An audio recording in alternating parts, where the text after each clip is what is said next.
saudara-saudara, teman-teman sudah mengajukan perubahan topik, juga perubahan model, dan ada satu yang belum saya respon tadi, silahkan lanjutkan saja, saya kira tidak ada masalah ya. Dasar hukumnya adalah bahwa apapun yang Anda pilih, yang penting menurut kriteria model, sebagaimana yang disampaikan oleh Joyce and Well, memenuhi. Jadi contoh yang saya perlihatkan minggu lalu itu skripsi dari Universitas Muhammadiyah Sinjai menjadi IAIM-nya, Institut Agama Islam Muhammadiyah Sinjai. Itu menjadi pengingat bahwa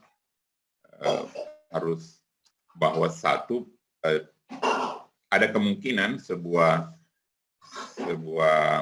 hal bisa berubah status menjadi hal lain, yang tentunya itu membutuhkan berbagai adaptasi. Ya.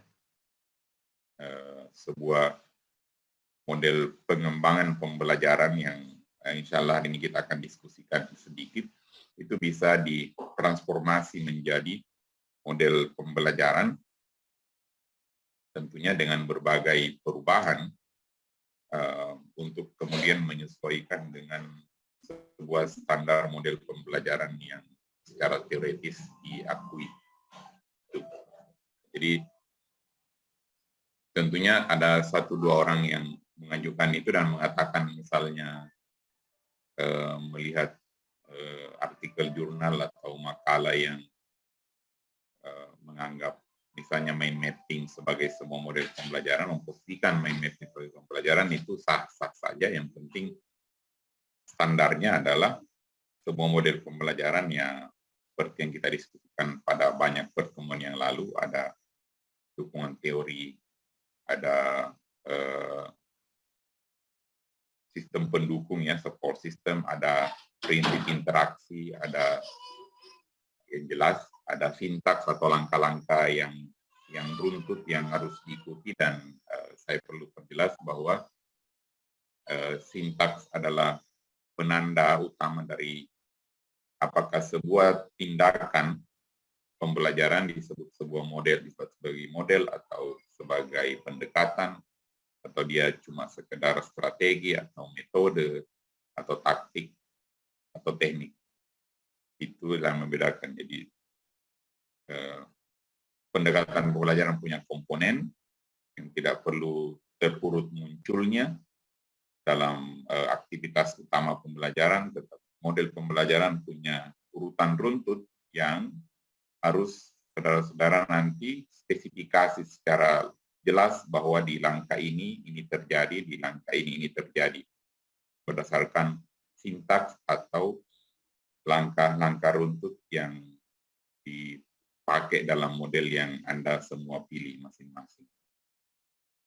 Nah, kemudian ingat bahwa kalau misalnya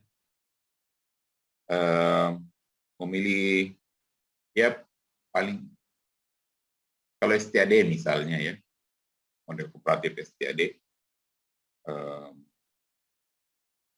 bahan diskusi dalam kelompok itu apa, itu harus disiapkan lembar kerja peserta didik atau lembar kegiatan peserta didik yang akan dipakai memandu diskusi kelompok itu harus disiapkan juga semua. Jadi ini sebuah paket pembelajaran mini tapi lengkap. Sedikit saja cakupannya untuk satu pertemuan, tapi semua yang Anda mau pakai, yang Anda mau terapkan di situ harus ada bentuk fisiknya dalam bentuk file nanti ya. Jadi seperti itu. Oke. Asesmennya harus ada, lembar asesmennya ya, berisi apapun soal misalnya, dan seterusnya, lembar kerja siswa, lembar kegiatan peserta didik, apapun yang kita namai mereka, harus jelas. Tidak hanya dikatakan bahwa ya pada langkah sekian guru membagikan lembar kerja siswa. Nah, yang mana lembar kerja siswanya itu yang dibagikan harus dibuat dan disertakan nanti dalam kumpulan yang berisi rangkaian paket pembelajaran. Seperti itu yang saya inginkan Anda, teman-teman semua, membuatnya dengan baik. Oke. Hari ini kita akan diskusi tentang model-model pengembangan yang minggu lalu saya sudah tunjukkan satu contoh yang salah pakai sepertinya, yaitu model CAM, ya, Gerald CAM, yang dikembangkan di dalam buku yang saya juga sudah bagikan ke kita semua. Sebenarnya model CAM itu entahlah apa alasannya selama ini dinamai dengan model CAM saja, karena kalau ditelusuri, CAM mengembangkan model itu, menjelaskan model itu secara lengkap bersama dengan beberapa kolega yang tertera di penulis buku tersebut. Sama juga dengan model yang lain. Ada beberapa orang yang mendesainnya dan ya ada yang disematkan namanya semua, tapi ada juga yang sendiri. Nah, saya mulai dengan model ini, model yang disebut dengan model Tyagarajan. Sebenarnya Tyagarajan mengembangkan ini bersama dua Semel, ya. Jadi Sita Sailam Tyagarajan, Dorothy Semel, dan Nelson Semel. Cuma biasanya lebih dikenal dengan model Tyagarajan. Itu penamaan informal sebenarnya, ya. Kalau kita ingin yang lebih baik, seharusnya disebut model Tyagarajan dan kawan-kawan kalau mau, atau model 4D, karena ini dikenali dengan istilah 4D. Kecuali kalau ada yang mau bertanya lebih lanjut lagi, saya bisa mulai dengan menjawab pertanyaan dulu sebelum kita ke diskusi tentang model-model pengembangan instruksional hari ini. Silakan.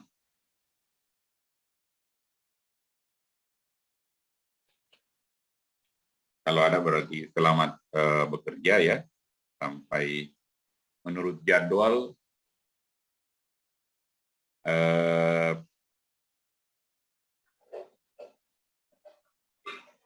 ujian itu tanggal 20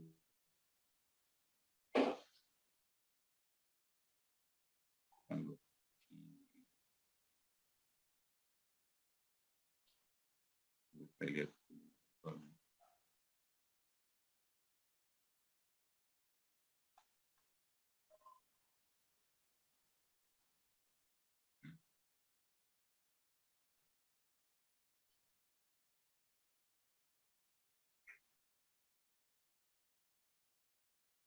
Itu terjadwalnya 23 Mei. Minggu depan berarti hari ini pertemuan kedua dari terakhir. Minggu depan pertemuan terakhir kita untuk diskusi. Sambil Anda mungkin punya waktu 1 minggu sampai nanti ditentukan sampai tanggal berapa pengumpulannya, tidak mesti langsung tanggal 23 itu dikumpulkan tugasnya, mungkin sampai tanggal berapa ya, 27 atau 28, kita lihat. Oke.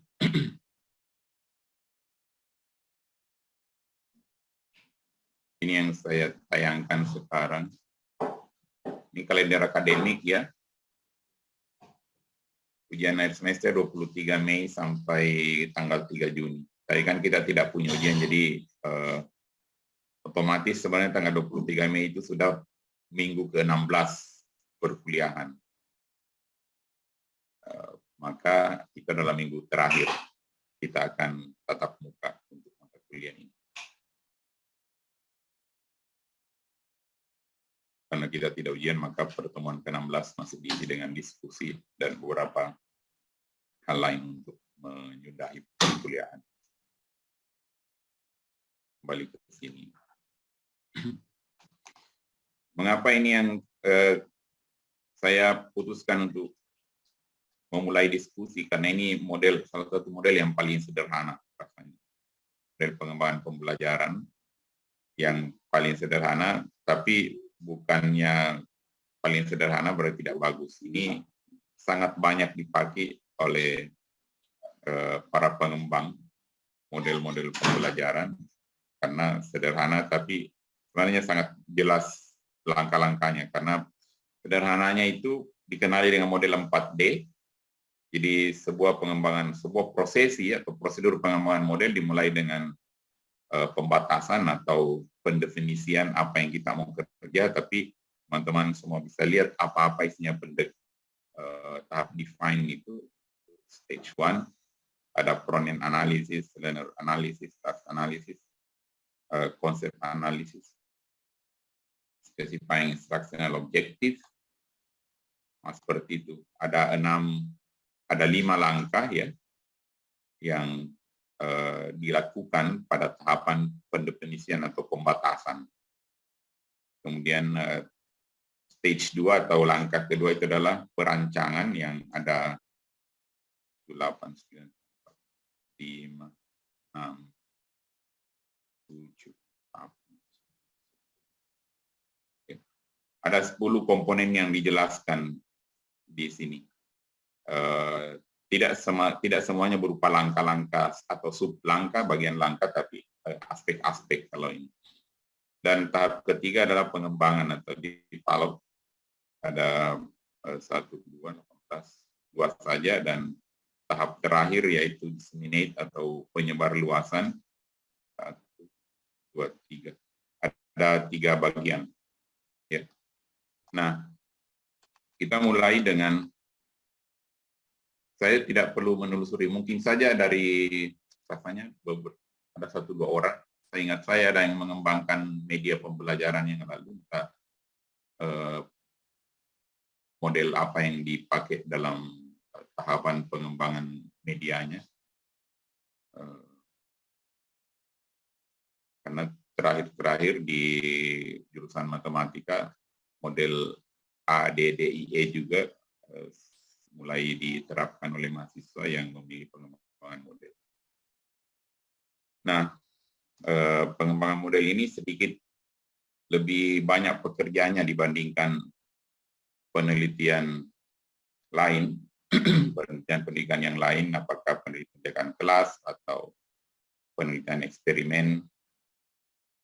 Meskipun misalnya itu eksperimen yang sudah tahapan true eksperimen, tapi itu agak sulit sebenarnya.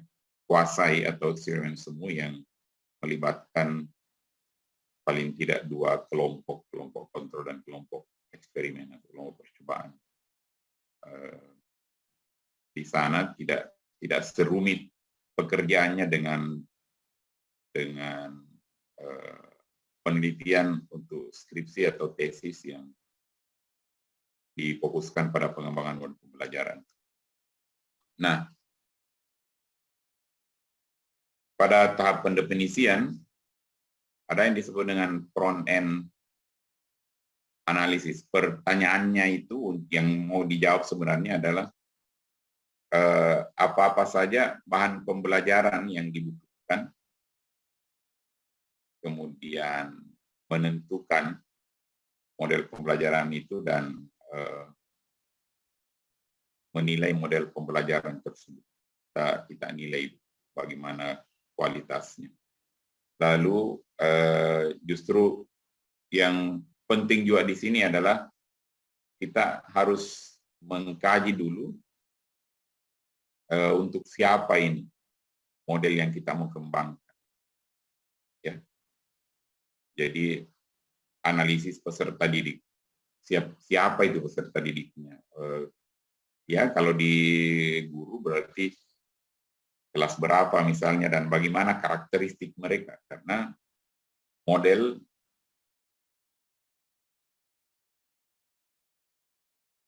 pengembangan model itu kalau kita singgung misalnya dari perspektif penelitian tindakan kelas itu spesifik.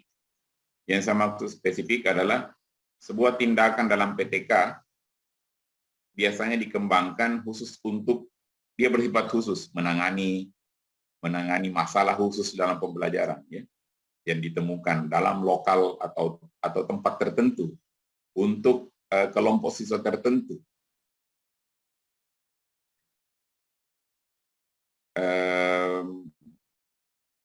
Ada tambahannya biasanya untuk mata pelajaran atau pokok bahasan tertentu saja. Tapi yang terakhir yang saya bilang ini tidak mesti harus begitu. Karena selama ini sepertinya ada beberapa kesalahpahaman tentang masalah-masalah yang selayaknya bisa dijadikan masalah penelitian di tindakan kelas. Karena para mahasiswa cenderung memilih masalah yang diangkat itu adalah masalah rendahnya prestasi belajar. Kemudian itu mau ditingkatkan. Sementara sebenarnya ya boleh saja itu masalah rendahnya prestasi matematika siswa yang dilihat berdasarkan observasi atau mendapatkan informasi data dari guru yang diwawancarai misalnya, ya. Lalu diputuskanlah memilih model tertentu atau pendekatan tertentu atau model yang dilaksanakan dalam konteks pendekatan tertentu untuk menyelesaikan masalah. Menyelesaikan masalah berarti meningkatkan prestasi sampai taraf tertentu. Karena rendah berarti masalahnya karena yang diinginkan itu bukan tinggi yang diinginkan, tapi memenuhi standar minimal tertentu. Ya. Jadi kalau tinggi tidak operasional.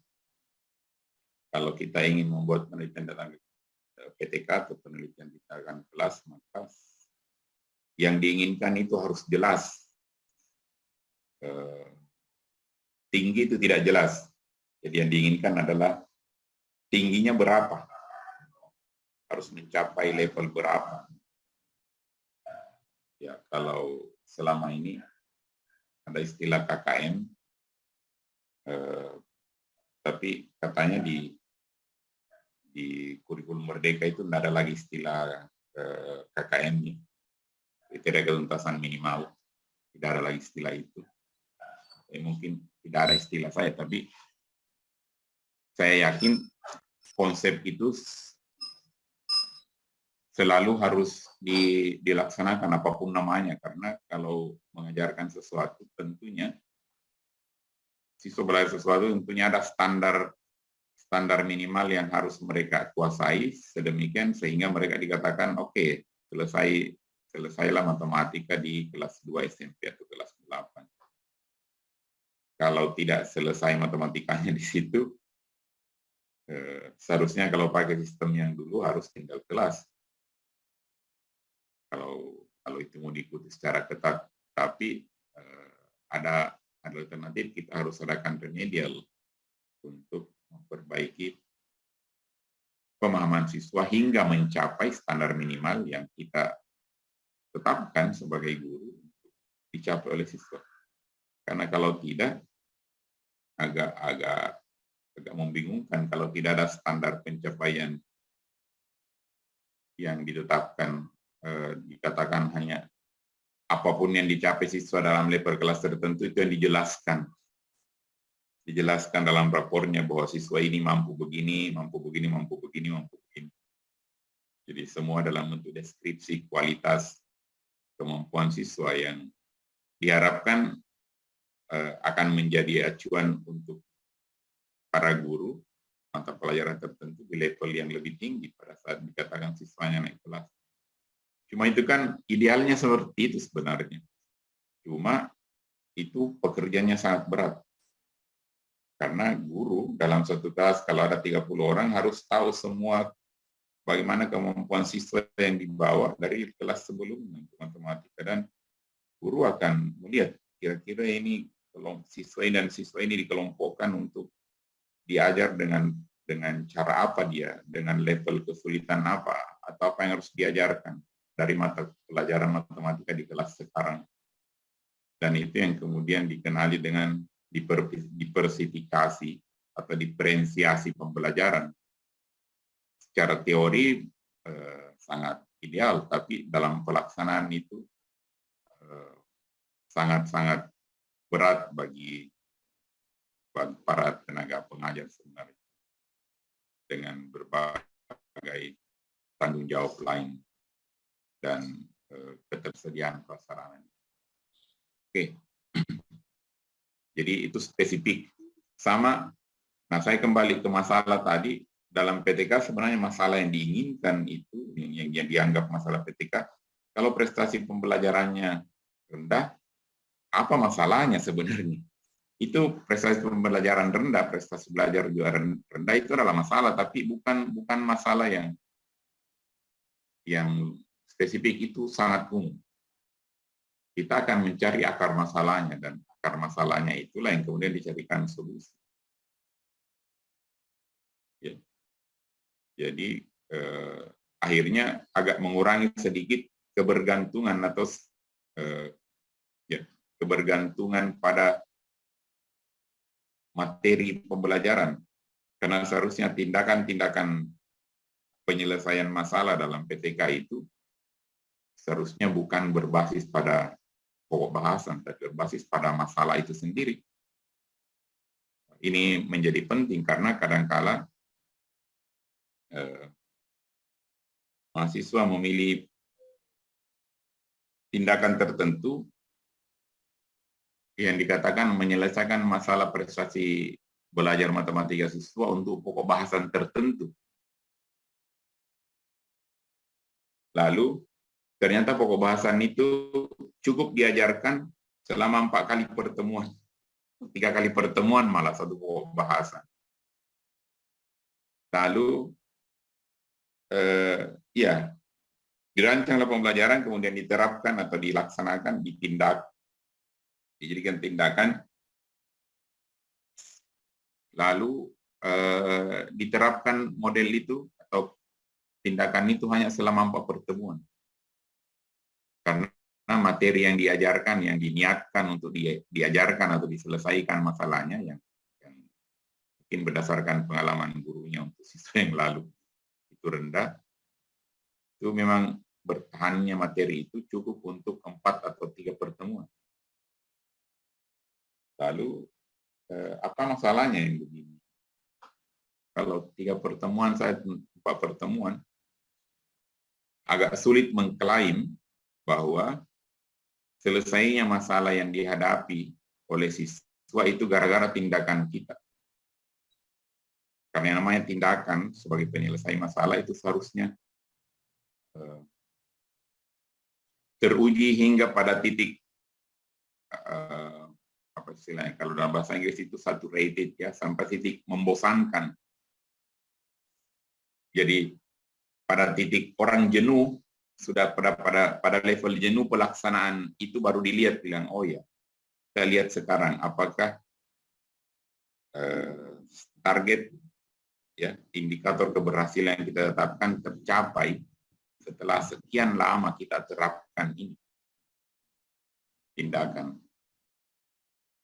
Kita observasi lah, kita dalam observasi itu kita evaluasi, kita adakan penilaian untuk kemudian melihat oh iya betul ternyata yang sebelumnya masalahnya ini, dan saya dari awal menargetkan bahwa setelah melakukan tindakan selama beberapa pertemuan yang dianggap sudah betul pengaruh tindakan itu sudah terasa, maka kita akhirnya menilai, dan ternyata hasil penilaian menunjukkan bahwa apapun yang dipermasalahkan di awal tadi ternyata sudah terselesaikan, sudah mencapai indikator yang kita tetapkan. Dan katakanlah teman-teman bisa berpikir bagaimana kalau sebuah model pembelajaran kita mau jadikan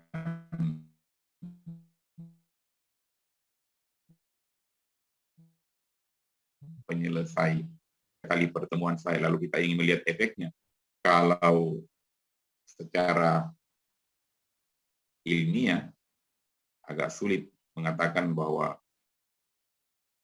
tindakan itu sudah berefek secara signifikan kalau baru 3 kali diterapkan oleh siapapun.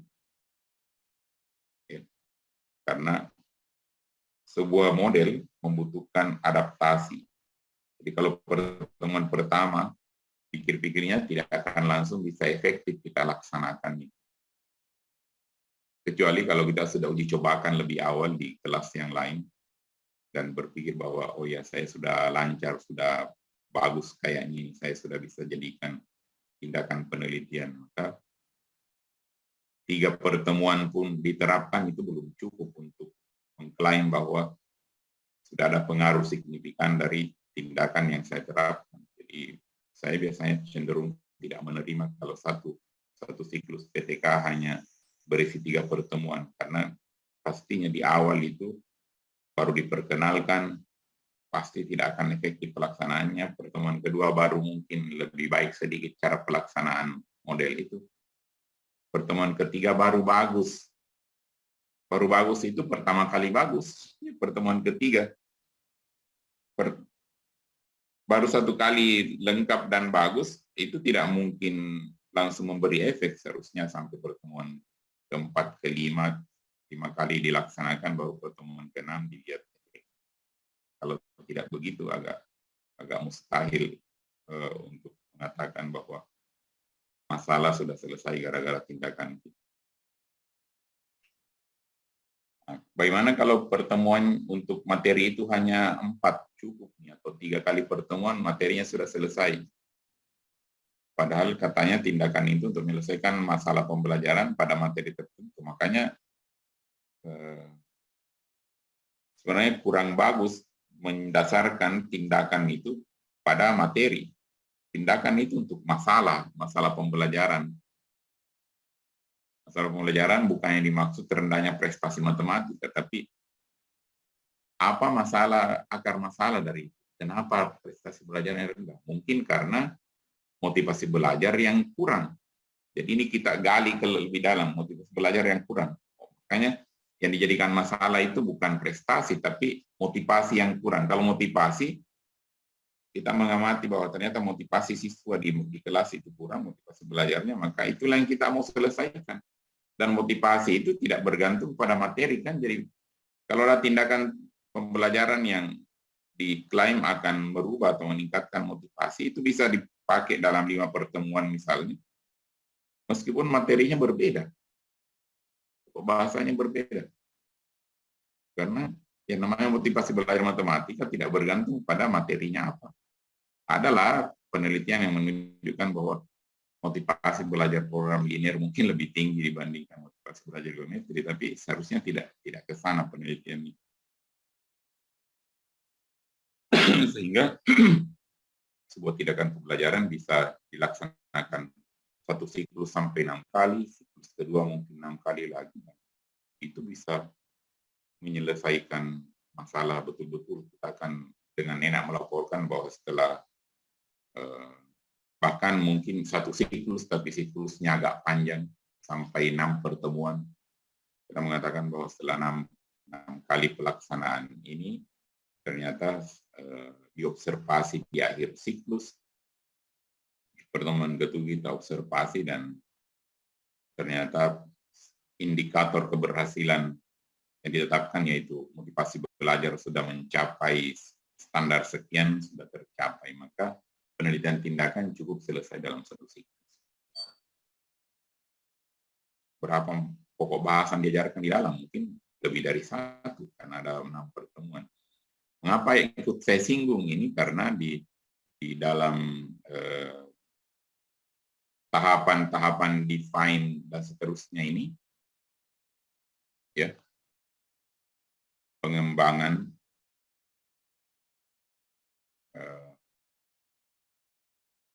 dan ada nanti kalau Anda melihat di sini, ya, di nomor 18, pengujian paket secara keseluruhan. Nah, pengujiannya itu bisa dalam bentuk PTK, bisa juga dalam bentuk eksperimen. Jadi ada memang kaitannya. Sehingga saya, meskipun tadi saya singgung PTK itu bukan fokusnya ke salah satu metode pengujian paket, jadi uji coba paket ya, yang dikembangkan, tapi lebih pada masalah yang seharusnya tidak berbasis pokok bahasan, tapi berbasis pada masalah apa yang dihadapi siswa dalam belajar matematika. Motivasinya kurang atau pengetahuan awalnya yang tidak bagus-bagus. Pengetahuan awal itu untuk semua topik pembelajaran bisa berlaku. Motivasi sama juga. Ya.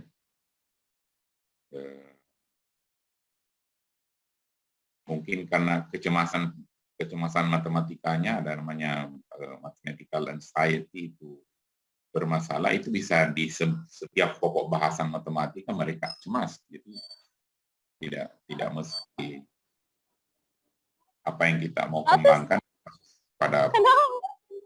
Nggak tahu, kan aku perhatikan sih. Apa itu? Ya, seperti itu ya.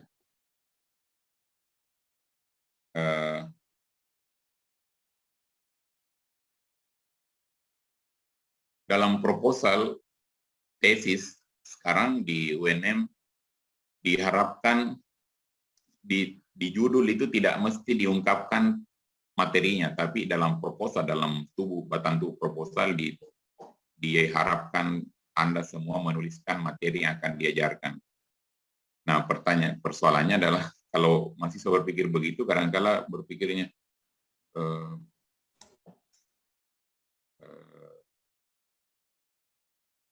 hanya satu materi, padahal materi itu bertahannya paling tidak selesai dalam 3 atau 4 pertemuan. Nah, kalau misalnya begitu, berarti tidak hanya satu materi yang akan kita ajarkan untuk eksperimen tertentu atau model pembelajaran yang kita mau kembangkan itu tidak cukup hanya diterapkan pada satu pokok bahasan. Maka dalam seksi pokok bahasan dalam proposal itu bisa saja ditulis 2 pokok bahasan yang akan di-cover untuk bahan pembelajaran untuk kemudian dikembangkan atau tindakan dilaksanakan atau perlakuan yang akan diterapkan kalau kita bicara tentang eksperimen. Karena ini semua terkait dengan istilah. Kalau penelitian tindakan, maka model itu disebut tindakan. Kalau penelitian eksperimen, model yang kita melaksanakan atau pendekatan kita mau terapkan disebut perlakuan. Dia disebut dengan istilah treatment. Tapi secara esensi, treatment atau perlakuan itu adalah sama dengan tindakan atau aksi. Sama saja. Action adalah treatment. Tapi istilah itu dipakai secara berbeda. Ada untuk konteks penelitian eksperimen dan ada untuk konteks penelitian tindakan. Nah, jadi masalah siswanya, peserta didiknya kita analisis apa sebenarnya masalahnya. Dan siapa mereka itu, apa kemampuan yang dimiliki, bagaimana karakteristik mereka. Lalu mungkin ada yang bertanya, kalau itu dikembangkan berdasarkan pengembangan model berdasarkan peserta didik, sementara setiap peserta didik punya keunikan, kalaupun dipandang dalam perspektif kelompok ya, kelas tertentu, kelompok belajar yang setara itu bisa saja berbeda karakteristiknya. Tidak apa-apa, memang kita akan merancang sebuah model itu berdasarkan kelompok tertentu. Pertanyaannya adalah apakah nanti itu berlaku juga untuk kelompok lain bagi orang yang akan memakainya? Ya, karena di dalam sebuah penelitian pada dasarnya saran kita di akhir itu adalah ini bisa menjadi bahan rujukan bagi guru lain, peneliti lain, dan manfaat kalau di bagian awal biasanya disebutkan manfaat bagi guru dan seterusnya. Nah, pertanyaannya kalau sebuah model dikembangkan berdasarkan kelompok tertentu, bagaimana kalau mau dipakai oleh kelompok lain sementara karakteristiknya tidak dijamin sama. Maka kalau kita bicara dari sudut pandang penelitian kualitatif, maka yang diperlukan sebenarnya adalah gambaran utuh atau deskripsi yang tebal, yang kaya tentang apa yang sudah dilaksanakan. Jadi hasil penelitian itu, laporan penelitian berupa skripsi atau tesis atau disertasi, memuat penjelasan yang sangat kaya secara detail atau rinci apa-apa yang sudah dilaksanakan. Kan laporan berupa apa yang sudah dilaksanakan dan apa hasil. Tujuannya adalah siapapun nanti yang akan membaca hasil penelitian kita, mereka dapat informasi yang lengkap sehingga mereka punya landasan untuk memutuskan bahwa oh ya, kayaknya ini cocok untuk saya terapkan juga. Karena kalau dilihat gambaran karakteristik siswa atau peserta didik di mana model ini dipakaikan dan ternyata berhasil atau efektif, itu banyak kemiripan dengan karakteristik siswa yang sementara saya hadapi. Saya ini sekarang sementara membaca hasil penelitian, saya ada berpikir, oh ya, dari semua penggambaran peserta didik yang karakteristiknya, yang merupakan subjek dari penelitian ini, itu banyak kemiripan dengan siswa yang saya hadapi sekarang. Dan ternyata saya bisa menguji coba juga model ini. Atau pandangan lain, saya bisa mereplikasi model ini karena ternyata saya juga punya masalah yang sama. Siswa saya juga punya masalah yang sama dengan yang dihadapi oleh siswa kelompok penelitian ini. Penelitian yang analisisnya saya sudah sementara baca. Seperti itu. Yang disebut dengan thick description. Kalau teman-teman membaca di metodologi penelitian kualitatif, standar kualitas sebuah laporan penelitian atau penelitian kualitatif salah satunya adalah berisi deskripsi yang tebal atau yang kaya. Ya. Karena itu penelitian kualitatif memang tidak bertujuan untuk digeneralisasi pada kelompok populasi atau sampel yang sebagaimana dikenali di dalam penelitian kualitatif, tapi tidak menutup kemungkinan bahwa kita bisa terapkan di kelompok lain. Bagaimana untuk menerapkannya? Kita sebagai orang yang mau mengadopsi dan mengadaptasi hasil penelitian orang tertentu akan menganalisis sendiri kesesuaian antara kelompok sasaran kita dengan apa yang bagaimana kelompok sasaran yang sudah menjadi subjek penelitian ini sudah dilaporkan. Karena tujuan penelitian itu kan begitu. Menyelesaikan masalah bukan hanya masalah saya sendiri, tapi masalah orang lain yang mirip-mirip, ya seharusnya dia selesai juga dengan cara menerapkan apa yang saya sudah terapkan. Gimana meyakinkan bahwa itu bisa, ya berilah penjelasan yang menyeluruh, yang detail, yang rinci dan lengkap tentang apa-apa yang kita sudah laksanakan. Berilah, kalau menggunakan RPP, biasanya RPP-nya dicantumkan di belakang sebagai lampiran. Sehingga teman-teman yang akan menggunakan hasil penelitian kita bisa mengadaptasi RPP itu atau pakai langsung RPP itu juga. Asesmennya ya, penilaiannya yang mana ya dipakai juga kalau mau. Itulah sebabnya dalam penelitian yang begitu-begitu asesmennya atau alat penilaiannya, instrumennya ya alat tesnya divalidasi dengan baik. Karena kalau tidak ya yang pertama penelitian itu sendiri sudah tidak legitimate, yang kedua akan bagi para peneliti lain yang mau pakai hasil penelitian kita dan tentunya bisa saja dan seharusnya pakai juga instrumen kita, ya akan bermasalah karena ternyata instrumen yang kita cantumkan di situ tidak bagus.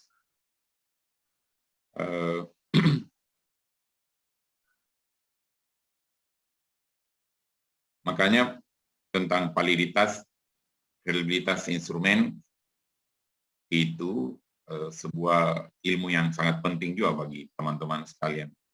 Meskipun mungkin di dalam perkuliahan S2 ini tidak ada lagi mata kuliah tentang penilaian, itu dianggap cukup di S1, tapi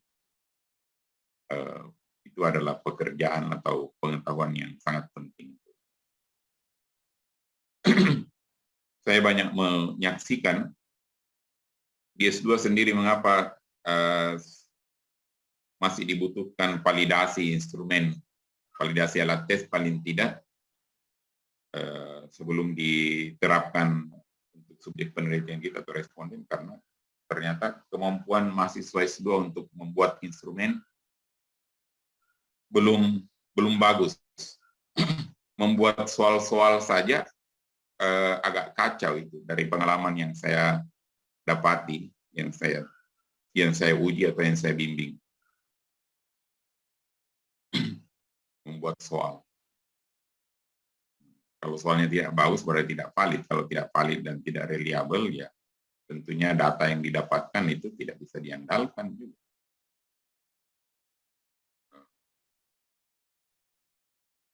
Kisi-kisi mungkin bagus, bisa dibikin, tapi pada saat membuat redaksi soal sudah salah-salah. Yang satu kasus yang saya temui tahun lalu sampai penelitiannya itu di S2, penelitiannya harus saya sebagai penguji menegaskan ini harus penelitian ulang, ambil data ulang, karena instrumen yang dipakai soal pilihan ganda sebanyak 20 nomor untuk SMP kelas 8, bukan SMA kelas 8, kalau kelas 11 kalau tidak salah, 10 atau 11 SMA. Itu dari sekian banyak butir soal, ada, kalau tidak salah ingat, ada 3 yang tidak punya jawaban di pilihan gandanya, yang benar tidak ada jawaban. Beberapa yang lain pilihan gandanya tidak dibuat dengan benar secara matematis. Dan yang lain lagi adalah konstruksi redaksi soal yang tidak cocok untuk pilihan ganda. Yang parah karena ini adalah pekerjaan dari mahasiswa calon magister, dan menurut informasi sang mahasiswa ini sudah divalidasi oleh lembaga tertentu yang menugaskan dosen tertentu sebagai validator, dan masih salah-salah. Bukan saya mau menunjukkan apa-apa, tapi pembimbing sendiri akhirnya sadar bahwa ya memang salah itu tidak ada jawabannya. Oh, itu tidak, secara matematis tidak begitu itu jawabannya, atau konstruksi seharusnya tidak begitu, dan entahlah di mana letak kesalahannya. Kemungkinan besar mahasiswa sendiri, karena secara prosedural sudah divalidasi instrumen tersebut oleh yang dianggap pakar matematik, pakar pendidikan matematika, yang tentunya dalam hal membuat soal tes matematika yang benar mereka sudah ahlinya. Mungkin saja validator itu sudah memberikan catatan-catatan di sana sini, tapi mahasiswa tidak melakukan tindak lanjut yang memadai, sehingga soal yang seharusnya diubah tidak diubah dengan benar. Dan itu tidak boleh terjadi. Jadi saya tegas meminta ini harus ambil data ulang setelah instrumennya diperbaiki lengkap, segala aspeknya diperbaiki instrumen. Jawabannya harus ada semua, pilihan gandanya harus benar ditulis secara matematis, kemudian redaksi soalnya betul redaksi pilihan ganda. Ya.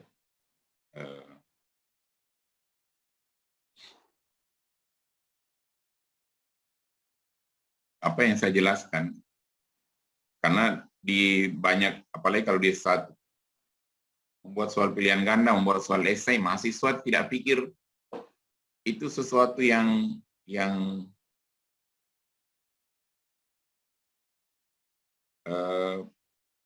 apa istilah, punya karakteristik tertentu, mereka menganggap sama saja. Sehingga pada saat membuat soal pilihan ganda misalnya, soalnya dalam bentuk bertanya, berapakah? Ya. Kalau pertanyaan yang manakah bisa saja, karena yang mana berarti pilihan ganda akan dipilih A, B, C, atau D, atau E. Tapi kalau berapa, itu pertanyaan itu bukan pertanyaan pilihan ganda, itu pertanyaan soal uraian atau esai. Hanya Anda sudah menceritakan begini, begini, begini. Jika begini, berapakah ini? Maka itu seharusnya soal esai. Ya. Atau jika begini, tentukan ini. Itu soal esai. Soal uraian. Kalau soal pilihan ganda, bagaimana bunyinya? Konteks di atas. Jika demikian, jika begini, begini, maka ini sama dengan titik-titik. Titik-titiknya itu ya nanti isinya di situ A, B, C, atau D. Jadi orang dalam membaca soal pilihan ganda kalau sudah dilengkapi dengan jawaban itu adalah sebuah kalimat penuh semua cerita. Yang sederhana lah, jika sebuah persegi panjang, ya diketahui sebuah persegi panjang memiliki panjang sekian dan keliling sekian. Luas persegi panjang tersebut adalah A, B, C, D. Bukan berapa luas persegi panjang tersebut, baru ada pilihan gandanya A, B, C, D. Itu salah. Salah secara konstruksi. Jadi dari segi validitas muka, kalau Anda teman-teman ingat semua ada namanya validitas muka, sebuah instrumen tes, itu tidak memenuhi validitas muka. Jadi secara tampilan itu tidak memenuhi. Ya. Dan itu banyak orang yang tidak paham yang begitu. Mau-maunya saja bertanya, lalu di dalam pilihan ganda disamakan saya dengan bertanya. Malah dibalik. Soal tes S ya. Esainya begini. Diketahui sebuah persegi panjang begini. Jika persegi panjang itu memiliki sifat begini, maka misalnya tadi sebuah persegi panjang memiliki dimensi keliling sekian dan panjang sekian.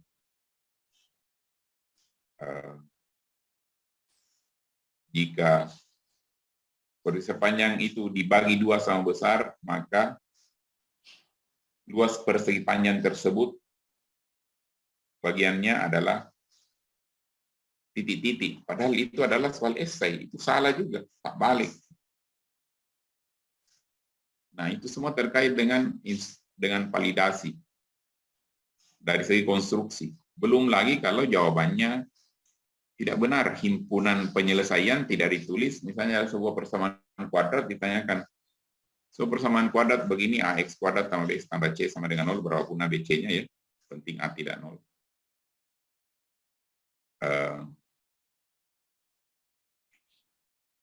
Himpunan penyelesaian dari persamaan kuadrat tersebut adalah titik-titik, baru adalah pilihan ganda A, B, C, D di bawah. Lalu ternyata pilihan gandanya isinya adalah A, min 2,1, B, dan C. Semua ditulis dalam bentuk bilangan-bilangan yang terpisah-pisah. Atau dia tulis X1 sama dengan sekian, X2 sama dengan sekian, B, X1 sekian, X2 sekian, C, dan seterusnya. Begitu semua. Kedua model jawaban itu salah semua. Karena yang ditanyakan himpunan penyelesaian. Jadi kalau himpunan penyelesaian harus berbentuk himpunan, bukan elemennya ditulis biasa. Ya. Kalau saya yang akan menjawab, saya akan menjawab tidak ada jawaban. Kalau misalnya sebuah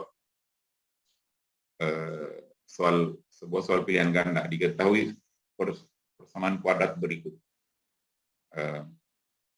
Himpunan penyelesaian persamaan kuadrat 2x kuadrat tambah 3x tambah 5 sama dengan 0 adalah ABCD-nya tidak ada berbentuk himpunan, maka itu saya tidak akan menjawab. Kan itu tidaklah jawabannya. Ya. Meskipun Anda mungkin sebagai seorang siswa yang lain sudah mencari X1, X2 dan di pilihan ganda itu X1, X2 ada yang benar. Tapi pertanyaannya menagih himpunan. Jadi solusi dari persamaan kuadrat tersebut ditulis dalam bentuk himpunan. Kalau tidak dalam bentuk himpunan, saya tidak akan menjawab yang mana kalau hanya ditulis elemen-elemen himpunan saya di dalam bentuk himpunan. Karena itu secara matematika salah. Ya. Orang tidak peduli yang begitu anggap apakah susahnya Pak langsung ini dipilih saya. Kalau ada X1, X2 yang cocok di situ dengan apa yang kita dapatkan dari mencari akar-akar persamaan kuadrat tersebut dengan metode apapun, pemaktoran atau rumus ABC atau melengkapkan kuadrat sempurna. Terima misalnya, pilih yang mana benar di situ, X1 berapa, X2 berapa, meskipun tidak itu dalam bentuk himpunan. Itu hal yang tidak benar dilakukan. Kalau kita terus-menerus bersifat permisif terhadap yang begitu-begitu, maka orang akan merasa paham matematika secara esensial, tapi sesungguhnya tidak. Karena matematika punya simbol, punya prinsip, punya konsep, dan punya prosedur baku yang harus diikuti. Oke lah, matematika tidak tertutup. Kalau teman-teman semua ingat kuliah filsafat matematika di semester 1, pendidikan matematika di semester 1. Matematika tidak menutup kemungkinan untuk adanya cara baru dan seterusnya, metode baru, tapi ada hal tertentu yang sampai sekarang masih baku, lebih banyak yang baku yang kita harus tetap ikuti. Karena itulah yang berlaku di komunitas matematika. Kalau ditanyakan himpunan penyelesaian atau disuruh menentukan himpunan penyelesaian, maka harus ditulis dalam bentuk himpunan jawabannya. Kalau ditanyakan berapa luasnya, saya tidak akan terima itu benar kalau hanya menulis bilangan tertentu saya tanpa ada satuan. Itu salah. Ya. Penting itu, salah itu kalau tidak ada satuannya. Karena satuan sangat berpengaruh terhadap nilai apa yang harus dituliskan untuk sebuah dimensi dari benda-benda geometri. Luasnya itu di 100 saja, ini 100 cm persegi atau 100 meter persegi. Dan tidak boleh kita permisif mengatakan pasti di situ meter persegi Pak, karena dimensinya di atas di soal meter-meter semua. Jadi kalau ditanyakan luasnya ya, tidak perlu ditulis bahwa luasnya 100 meter persegi. Ditulis 100 saja, karena orang bodoh itu yang berpikir bahwa kalau dimensi yang di atas ditulis di dalam soalnya meter-meter semua, panjangnya meter, lebarnya meter, kelilingnya meter misalnya, lalu mereka bilang, masa luasnya mesti ditulis meter persegi juga? Pertanyaan itu pertanyaan bodoh. Ya, merasa tahu matematika saja. Ya. Tapi sebenarnya secara esensi mereka tidak tahu matematika itu sifatnya bagaimana. Ya. Sama halnya kalau menulis, karena ini semua terkait, nanti ada dalam sebuah paket itu harus ada asesmennya, dan kita akan periksa penilaiannya. Kalau esai misalnya, saya di S1 kalau mengajar kalkulus dan mahasiswa menulis jawaban sebuah soal esai dan jawabannya itu tidak nyambung satu kalimat dengan kalimat lain, maka saya tidak kasih nilai full. Karena sebuah jawaban soal esai adalah sebuah rangkaian cerita, sebuah paragraf. Dan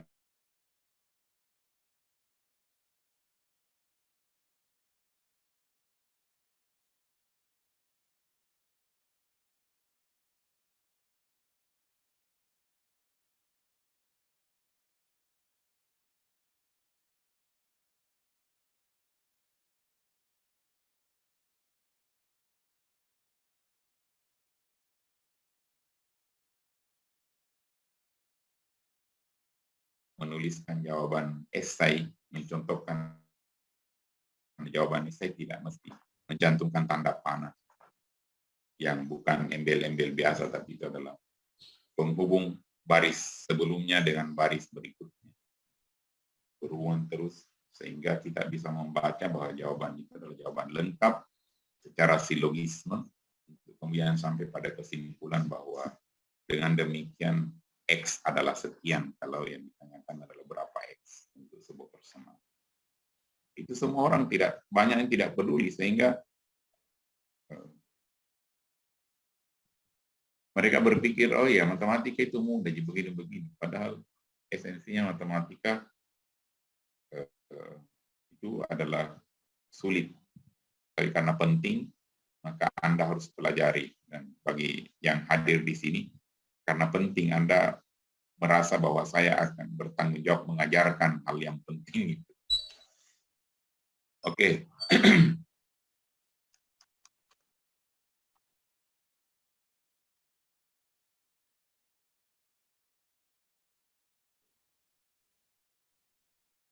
Jadi untuk tahap define ini kita menentukan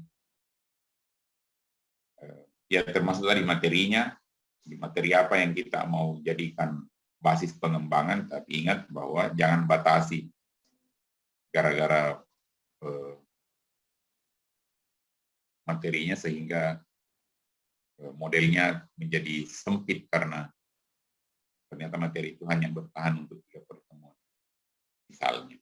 Tapi kalau kita ingin memang membatasi itu tidak apa-apa juga, artinya model khusus ini memang cakupannya sempit hanya untuk materi tertentu. Kita mau kembangkan. Itu semua yang ditentukan pada tahap pendefinisian atau pembatasan ini. Define, mendefinisikan atau membatasi sesuatu. Jadi ini penting juga definisi karena konsep kita di matematika sangat banyak. Itu malah menjadi komponen utama dalam pembelajaran matematika atau aspek hal yang objek paling utama yang dipelajari dalam matematika adalah konsep. Konsep itu ditampilkan dalam bentuk definisi. Definisi ini sebenarnya adalah bahasa serapan dari define atau definition, yang artinya dalam bahasa Indonesia adalah pembatasan. Pembatasan. Konsep itu dibatasi, ya. Dibatasi dengan sebuah ya batasan. Batasannya adalah itulah definisinya konsep. Definisi konsep atau batasan konsep. Batasan konsep yang benar akan membantu kita untuk mengidentifikasi apakah sebuah objek atau sebuah hal merupakan contoh dari konsep itu atau bukan. Kalau itu sudah jelas, membedakan yang mana contoh dan mana yang bukan contoh, yang mana masuk dan yang mana yang tidak masuk, maka itu adalah definisi yang bagus untuk sebuah konsep di matematika. Karena saya mengingat salah satu dari Anda memilih model pengajaran konsep example and non-example, saya contoh dan bukan contoh. Jadi sebuah konsep kalau Anda berikan batasan atau berikan definisi, sementara berdasarkan definisi yang kita berikan itu, saya bisa menunjukkan satu objek yang ternyata tidak jelas posisinya. Menurut yang Anda ungkapkan itu masuk, tapi ternyata dia sebenarnya bukan menurut yang kita inginkan. Tapi menurut yang kita ungkapkan, dia cocok. Yang ada di kepala kita sebenarnya bukan. Jadi ada konsep segitiga, setelah saya tunjukkan apa definisi segitiga. Ini lalu saya bilang, apakah ini segitiga? Bukan, Pak. Menurut definisimu ini segitiga. Karena definisimu bilang begini, dan ini kan begini. Tapi itu bukan segitiga. Pak, berarti konsep yang kita kemukakan tidak benar. Nah, konsep itu harus secara diametral ya, atau dikotomis membedakan bahwa ya atau tidak. Sehingga harus begitu. Konsepnya dalam tahap pendefinisian. Jadi analisis tujuan, analisis siswanya bagaimana, ini semua diungkapkan di dalam tahapan pengembangan kita nanti.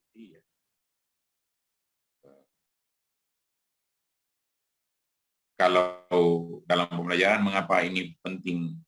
Saya ungkap dalam pembelajaran karena model ini sebenarnya dikembangkan oleh Thiagarajan. Kalau dan teman-teman Anda lihat ini ya.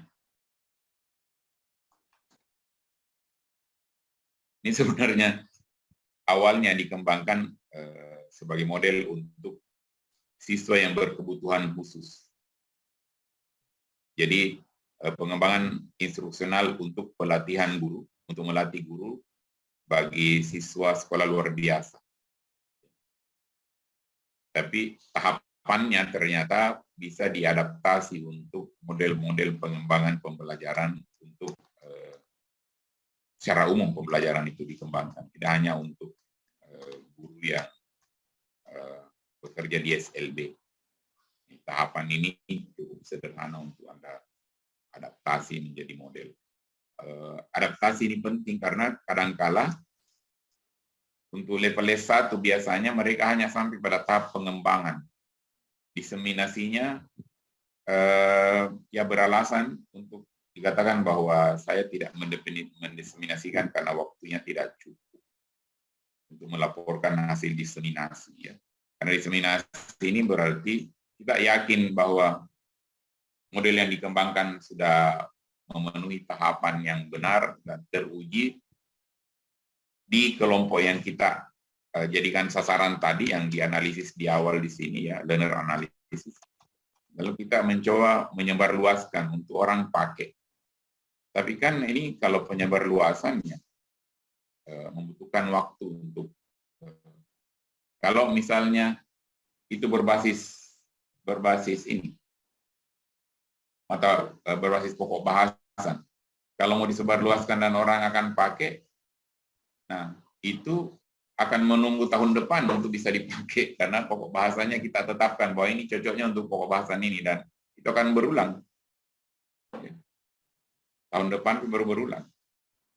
Kecuali kalau bisa mendapatkan objek tertentu atau subjek penelitian tertentu yang ternyata di sana itu 1 bulan berikutnya baru diajarkan dia selesai kita penelitian, tapi agak riskan juga. Baru mereka sampai pada materi itu bisa melakukan ya replikasi atau menguji coba apa yang kita sudah kembangkan. Tapi kan agak sulit yang mendapatkan karena pada dasarnya level kemajuan atau progres pembelajaran di setiap sekolah itu kalau dalam satu lokal akan berjalan beriringan ya paralel.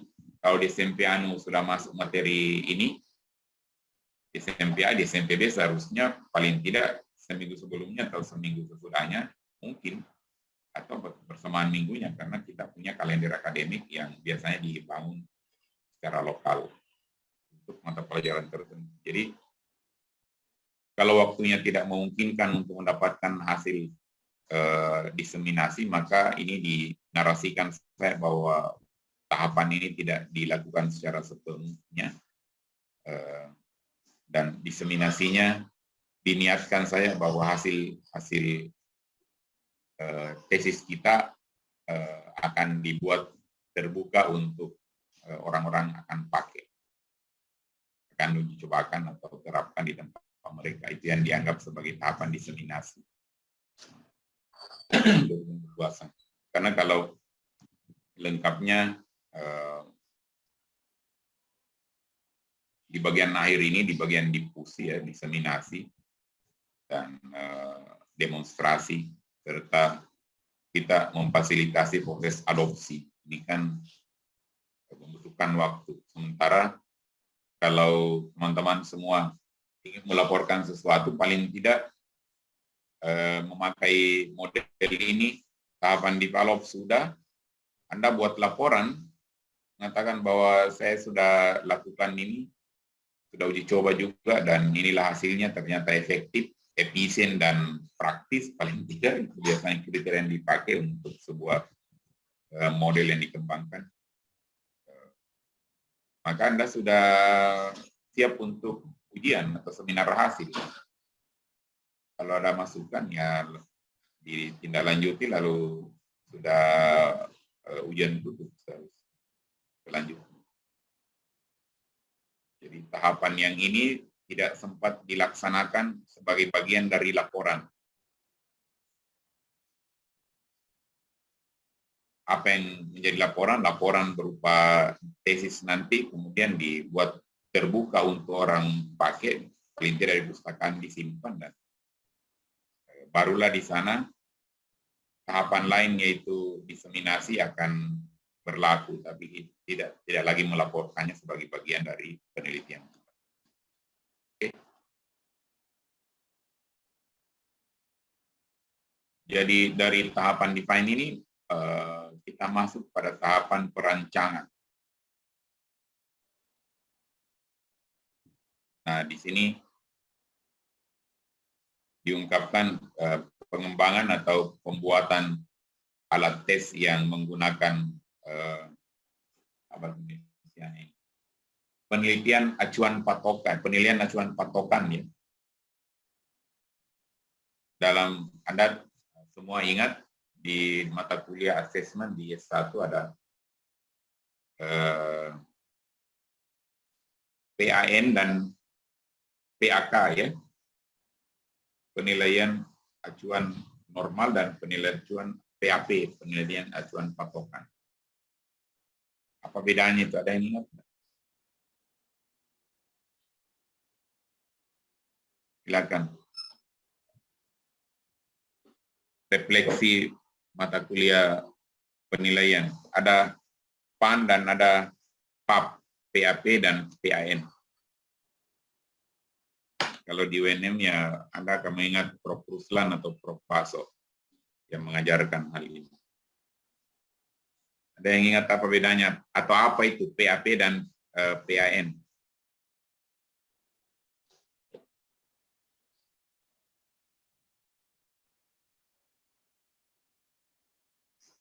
Saya menunggu jawaban.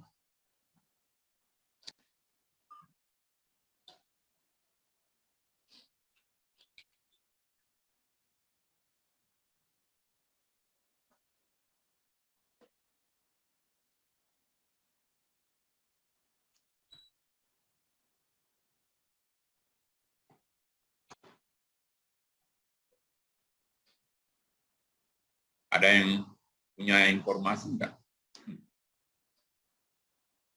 Ingat-ingat PAN dan PAP.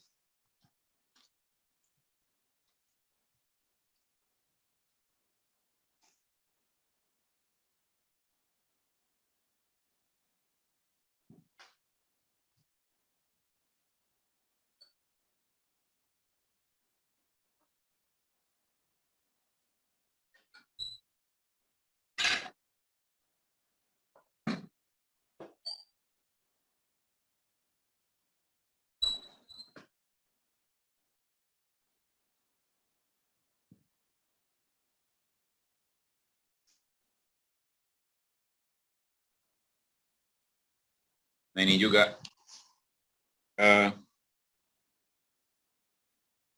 sebenarnya dalam pembelajaran online itu interaksi sangat mungkin. Karena yang namanya interaksi sebenarnya tidak bergantung kepada model pembelajaran apa yang kita terapkan offline atau model.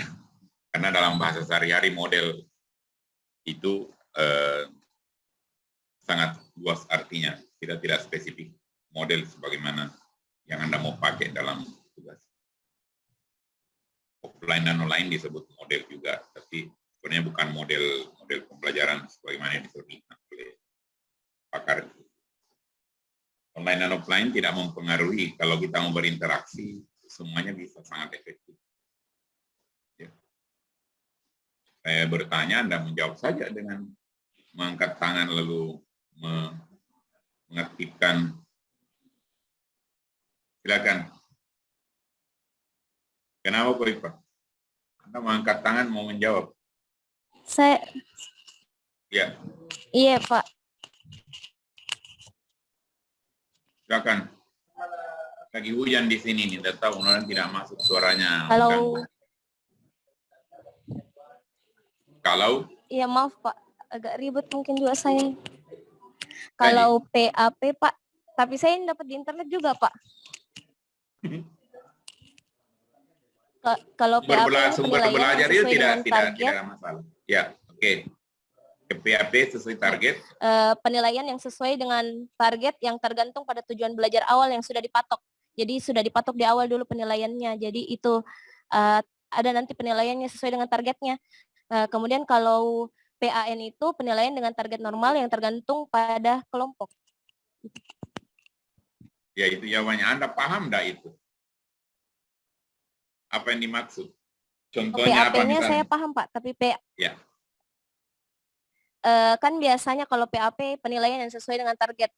Misalnya di awal pembelajaran itu ada nilai misalnya untuk satu latihan ini kita sudah patok bahwa dia akan dapat nilai 100 misalnya begitu untuk semua full. Nah, kalau misalnya jadi dilihat nih penilaiannya Pak sesuai dengan target itu tergantung dari nilai yang sudah kita tentukan di awal. Terus diapain? Kalau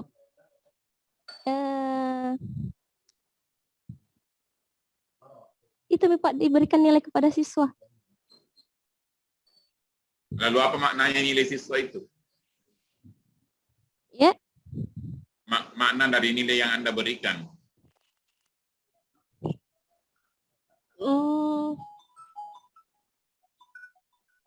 Maknanya Pak? Iya. Mungkin pertanyaan saya agak membingungkan. Terus dari nilai siswa itu apa yang bisa Anda ungkapkan lebih lanjut? Kalau lihat nilai siswa, hasil ini nilainya adalah hasil penilaian acuan patokan. Apa yang Anda bisa bilang tentang nilai itu?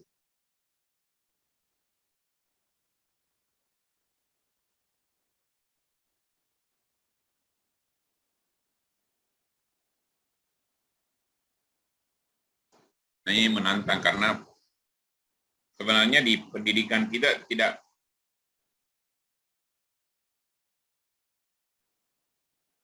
siswa tidak banyak dilatih untuk menjawab pertanyaan-pertanyaan yang begitu.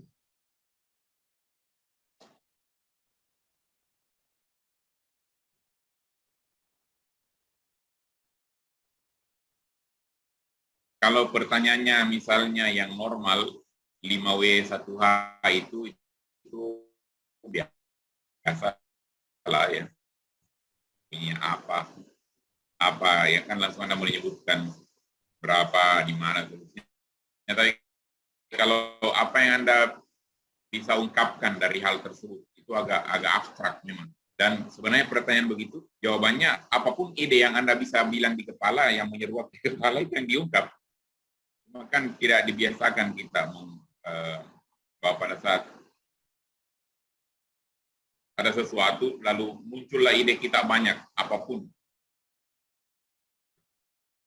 Nah, yang sebenarnya saya tanyakan, apapun yang Anda bisa bilang tentang, kalau melihat nilai dan Anda tahu bahwa ini adalah nilai berdasarkan PAP,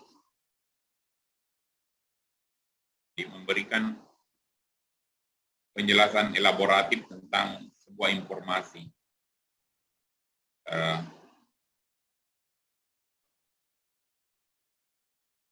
Saya tidak ingin mengarahkan Anda untuk menjadi pengamat, tapi sebenarnya pertanyaan-pertanyaan ini pertanyaan untuk pengamat biasanya. Kalau kita kasih pertanyaan, apa yang Anda bisa bilang? Maka pengamat itu akan bilang apapun yang dia pikir. Di mananya kah, atau apanya, dan seterusnya. Seperti itu. Jadi kalau ada hasil penilaian acuan patokan, maka yang itu informasi memberikan, apa informasi yang diberikan. Kita akan tahu bahwa, oh iya, dari biasanya standarnya kalau 100, kalau siswa punya nilai 75, berarti dia pengetahuan tentang pencapaian untuk sebuah pengetahuan yang kita sudah targetkan baru 75%, jadi masih ada 25% yang dia tidak tahu dari apa yang seharusnya kita tetapkan mereka tahu. Ya. Jadi kalau 100 itu tahu, berarti dia baru 75% tahu dari sesuatu.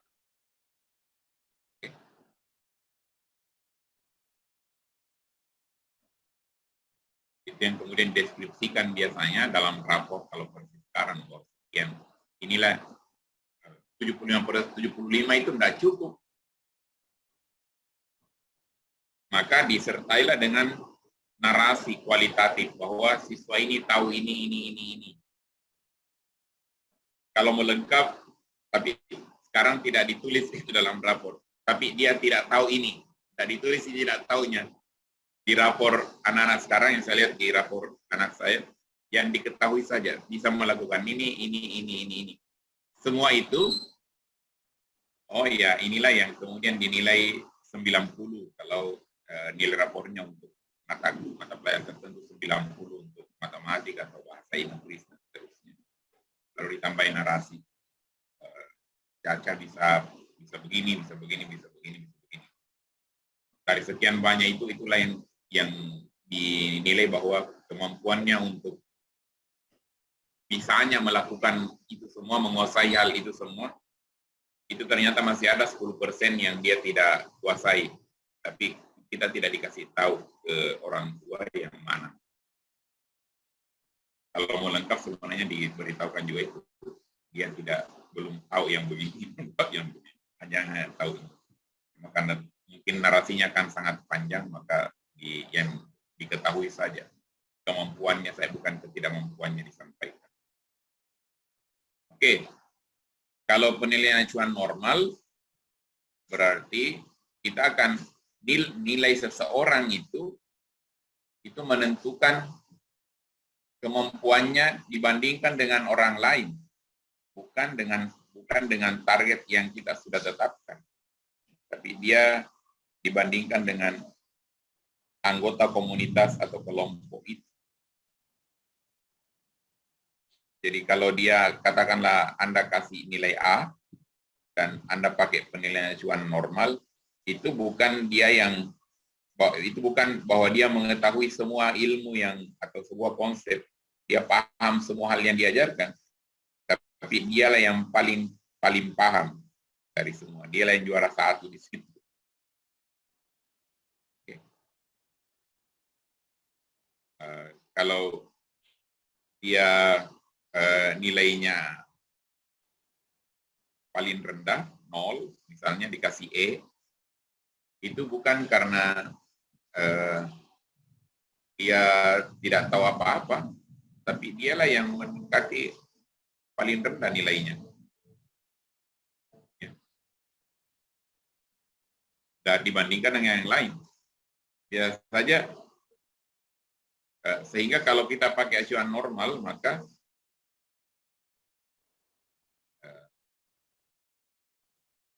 nilai A di satu kelompok, orang yang dapat A di satu kelompok, bisa saja pengetahuannya berbeda dengan orang yang dapat A di kelompok lain, kalau normal kita pakai. Karena dia bisa dapat A karena dia dapat nilai paling tinggi, meskipun nilai paling tingginya sebenarnya adalah 70, dari seharusnya 100 yang didapat. Tapi karena saya pakai PAP, maka dia tetap dapat A. Kalau saya pakai penilaian acuan patokan, mengatakan bahwa yang A itu adalah 90 ke atas, B 80 ke atas, ya 80 sampai 90, 89. Kalau C itu di bawahnya, maka dia dapat C. Ya, dapat C itu anak. Kalau pakai penilaian acuan patokan, tapi kalau pakai normal, maka dia dapat A karena dia paling tinggi. Sehingga kalau acuan patokan dipakai, sebuah kelompok kalkulus bisa saya tidak ada dapat A. Bisa juga dapat A semua. Kalau acuan normal, ya pasti ada dapat A. dan rasanya agak sulit untuk tiba-tiba semua dapat terkait dengan, dan karena ini terkait dengan target yang kita mau capai, maka yang dipakai itu untuk sebuah model pengembangan, penilaiannya dipakai adalah asesmen yang dipakai nanti menggunakan PAP bukan PAN.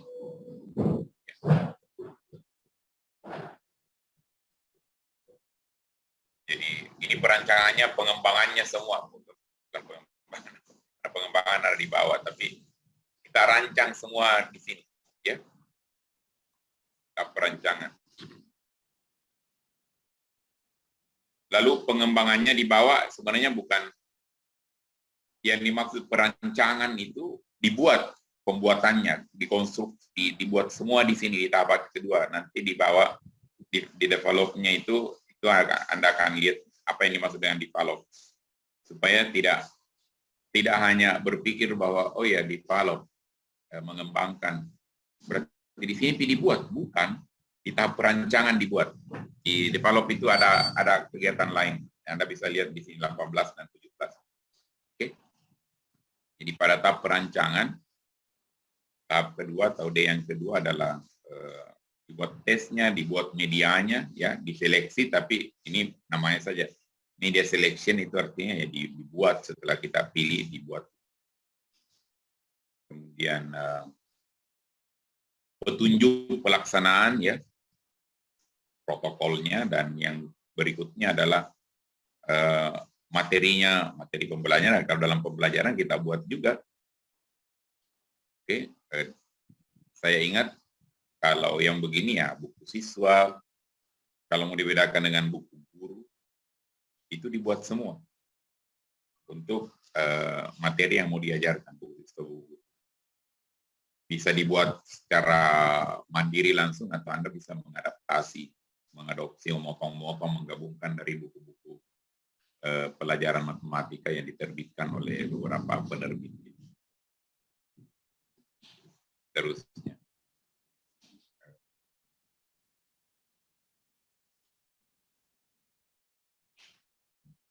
Kemudian alat dan bahan kita siapkan semua. Oke.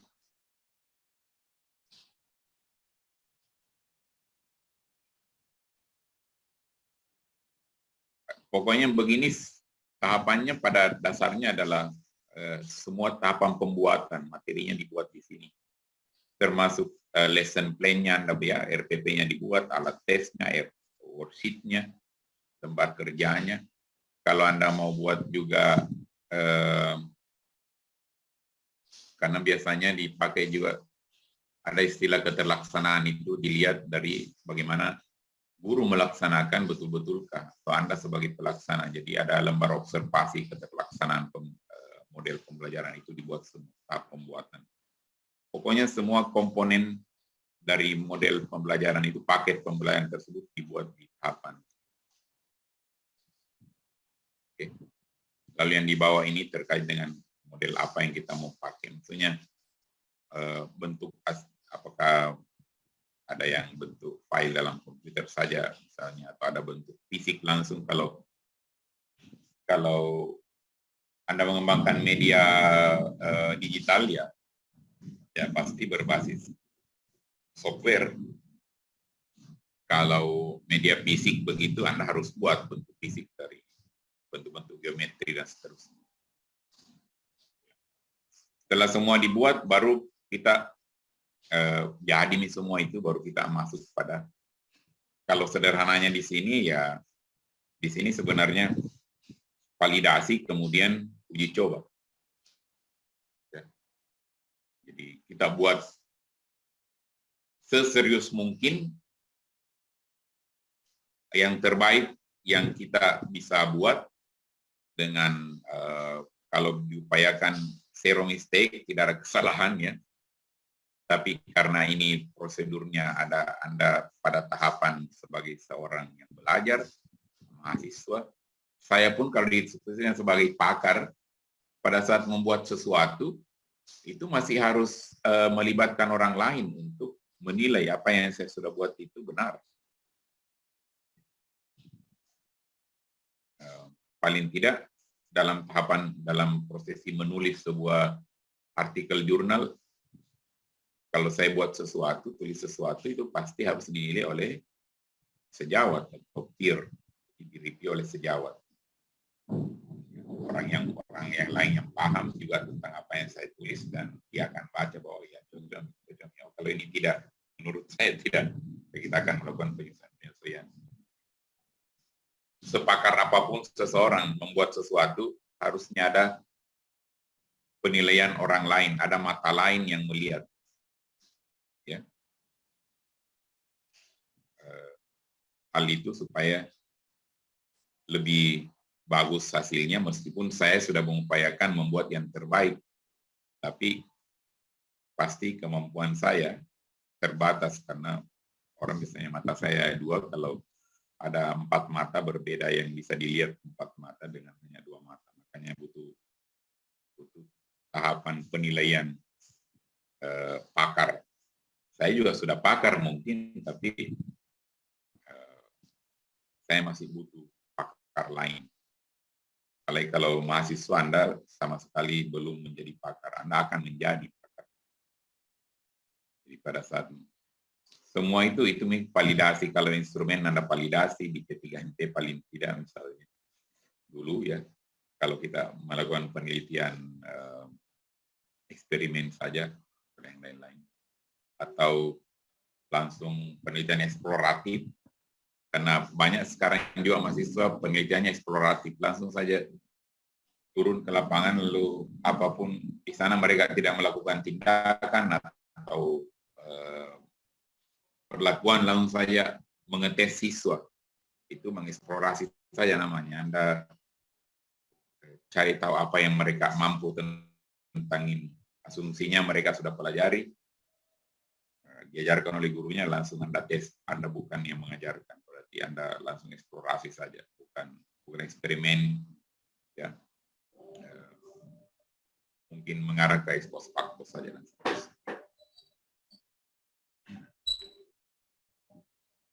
Nah, jadi di bagian validasi ini, biasanya kalau sebuah lembaga tertentu mereka sudah punya panduan untuk mengevaluasi atau memvalidasi, melihat kesahihan atau validitas sebuah model. Jadi sudah ada formatnya. Bagi yang UNM sudah tahu itu. Ada lembar penilaian untuk tes, bagaimana kalau angket, bagaimana kalau RPP mau dinilai, bagaimana kalau yang lainnya, media mungkin ada lembar penilaian untuk media. Poin-poin apa, aspek apa yang mau dinilai di situ, ya. Bagaimana apa yang diberikan nilainya, valid langsung kah dengan tidak valid, atau ada rentang validitasnya, dan sebagainya, kemudian dihitung berapa terakhir. Itu semua kalau terkait dengan ini. Kalau tidak ada, berarti peneliti juga Anda akan termasuk mengembangkan atau membuat ini lembar penilaian itu untuk validator untuk dipakai. Tapi rata-rata kalau Anda masuk pada lembaga resmi yang sudah lama sudah punya memang tugasnya atau wewenangnya untuk memvalidasi model yang dikembangkan oleh mahasiswa, mereka pada dasarnya sudah menyiapkan itu lembar validasi. Mereka tinggal isi berdasarkan apa yang Anda buat. Jadi macam-macam aspek di sana, aspek teknik, aspek teori pembelajarannya cocok, dan seterusnya. Di sini semua tujuannya untuk menentukan nanti efektivitas dan kelayakan atau kelaikan. Nah, ini kemudian ujung-ujungnya adalah berdasarkan penilaian expert, kemudian uji coba, maka kita akan memutuskan bahwa model yang kita kembangkan itu efektif. Dan ada berbagai kriteria, tapi paling tidak biasanya ada tiap kriteria yang dipakai. kriteria keefektifan sebuah model itu dari kepraktisan atau kriteria keberhasilan sebuah model, kriteria bagus tidaknya, efektif, ya. Efektif, praktis, dan feasible. Ya, efektif karena target atau masalah yang kita mau selesaikan dengan model tersebut berhasil selesai. Masalahnya macam-macam, bisa penyelesaiannya berbentuk prestasi siswa yang diajar menggunakan model ini mencapai standar tertentu yang kita nyatakan berhasil dari awal, yang ini tadi PAP-nya ya. Kemudian praktis itu karena kita ternyata sebagai pelaksana sekaligus di lapangan model itu kita laksanakan, atau ada guru lain yang kita minta dia terapkan, setelah dilihat oh ya bisa terlaksana, tingkat keterlaksanaannya sekian, dari langkah-langkah pembelajarannya bisa dilaksanakan tingkatnya 90% dan seterusnya, terserah standar apa yang dipakai.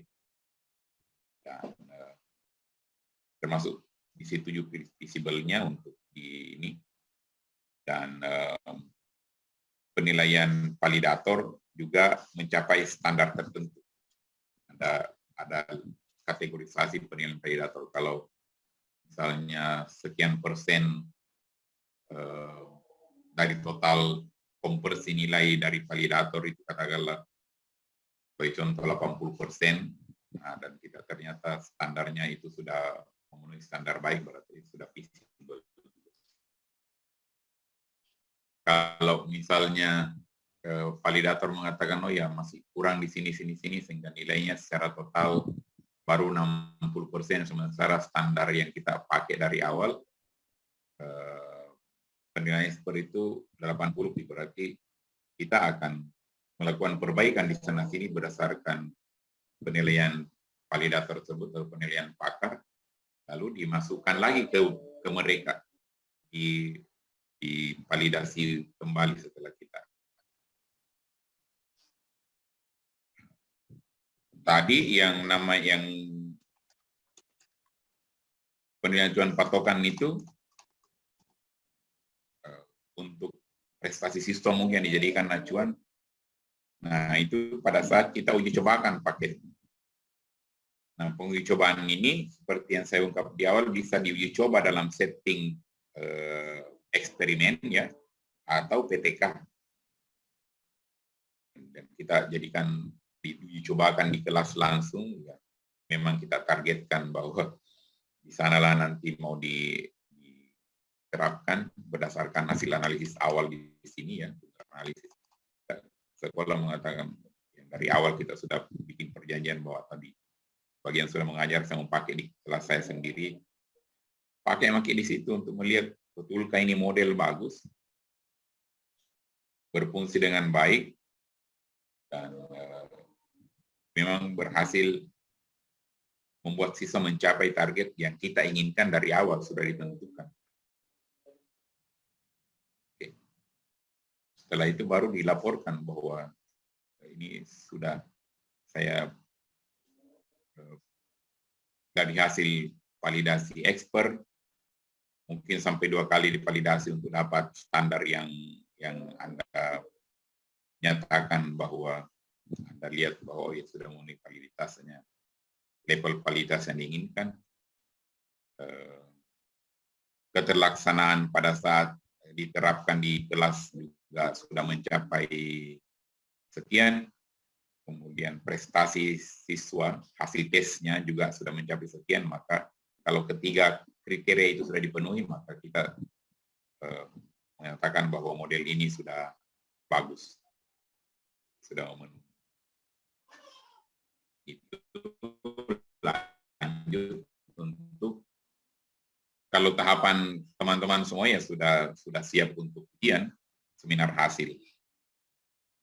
Dan harapannya dengan melaksanakan semua tahapan ini, seharusnya di seminar hasil lancar, karena biasanya seminar hasil itu kalau penelitian yang salah-salah adalah instrumen, ternyata salah pelaksanaan, misalnya tadi yang saya ungkapkan PTK, tapi dalam satu siklus hanya 3 kali di pertemuan dianggap sudah cukup satu siklus, bagi ya normalnya tidak begitu, maka itu seharusnya tidak terjadi semua, karena Anda sudah paham bahwa uji cobanya dalam bentuk PTK mungkin membutuhkan waktu yang agak panjang, 6 pertemuan dan seterusnya, dan ternyata cukup satu siklus berhasil. Masuk akal lah melihat bahwa betul-betul model itu efektif, model itu berfungsi dengan baik pada saat diterapkan berkali-kali, bukan hanya 3 kali yang mana baru 1 kali bagus. Kali pertamanya adalah baru pengenalan, Anda sendiri masih coba-coba pakai. Coba bayangkan kalau model NHT misalnya, kita mau kembangkan model NHT, kita mau terapkan. Pada tahap pertama masih kita pusing, bagaimana caranya ini? Bagaimanakah itu kalau sudah disebut namanya, disebut nomornya setelah kita ungkapkan soal di depan, lalu disebut nomor yang akan diminta menjawab, baru mereka dikasih diskusi, atau mereka diskusi, selesai diskusi baru langsung berikutnya dites untuk memfungsikan NHT. Jadi setiap ada soal sudah mengerti semua, kita lanjut sekarang dengan uji coba. Ujian untuk kelompok misalnya. Kasih soal pertama atau masalah pertama. Ini akan dijawab oleh orang berkepala nomor 2. Apakah siswa masih dikasih kesempatan diskusi atau langsung mereka jawab sendiri? Ya. Dianggap bahwa tadi diskusinya cukup di depan untuk di awal untuk memahami cara kerja atau konsep yang dibutuhkan untuk menjawab soal ini. Jadi pada saat sudah dikasih, sekarang masuk pada tahapan tes, maka kalau ada soal diungkapkan lalu bilang, oke, yang menjawab nomor 2. Nomor 2 itu berpikir sendiri saja sekarang, tidak perlu lagi meminta. Kita kasih waktu 2 menit untuk mencari jawaban, langsung ungkapkan, dan tidak perlu lagi bertanya bagaimana caranya ke temannya, atau pelaksanaan NHT harus begitu. Bahwa setelah kita ungkapkan soal, lalu dikasih petunjuk, yang akan jawab nanti adalah nomor 2, sekarang diskusikan. Tapi nomor 2 ungkap jawabannya. Ini kan bisa saja tak balik-balik begitu caranya orang pakai NHT, dan yang mana yang benar, Anda ikuti petunjuk di buku yang benar NHT itu bagaimana. Nah, kalau meskipun sudah dilihat, dibaca baik-baik, direncanakan baik-baik, tapi di kelas nanti pada saat baru pertama kali melaksanakan, ternyata balik-balik icarata. Itu baru pertemuan pertama. Pertemuan kedua, ya agak baguslah sedikit. Pertemuan ketiga baru sempurna cara pelaksanaannya. Setelah pertemuan ketiga baru 1 kali bagus dilaksanakan, sudah dianggap selesai satu siklus. Jadi dites di pertemuan keempat. Udah agak kurang masuk akal untuk mengatakan bahwa kalau siswa berhasil mencapai indikator keberhasilan, maka itu gara-gara tindakan kita. Ya. Makanya saya cenderung tidak setuju kalau saya bisa cerita satu kasus ya menutup pertemuan kita. Mahasiswa yang saya uji, mungkin sudah pernah saya ceritakan, saya pengujinya untuk PTK. Pikirnya itu PTK sudah di luar kepala nih mahasiswa, karena banyak contoh beredar, banyak buku ya, banyak kumpulan PTK yang bisa Anda akses di mana-mana dalam bentuk buku atau laporan penelitian. Konsep PTK banyak dibahas di buku bahasa Indonesia, kuliah di mana-mana, pelatihan di mana-mana juga. Ternyata mahasiswa masih salah-salah. Seperti tadi yang dilaksanakan. 3 pertemuan sudah diuji, dianggap satu siklus. Dan hampir semua yang melakukan begitu siklus pertama pasti masih belum berhasil. Ya nyatalah pasti belum berhasil. Baru 3 kali dan baru 1 kali bagus secara pertemuan pertama, kedua belum bagus, pertemuan ketiga belum, baru bagus. Baru 1 kali bagus langsung mau dilihat bahwa berhasil ini sisa mencapai indikator berat untuk itu. Ya. Makanya kasus yang terakhir itu dia pilih tindakannya berupa penggunaan peta konsep atau peta pikiran.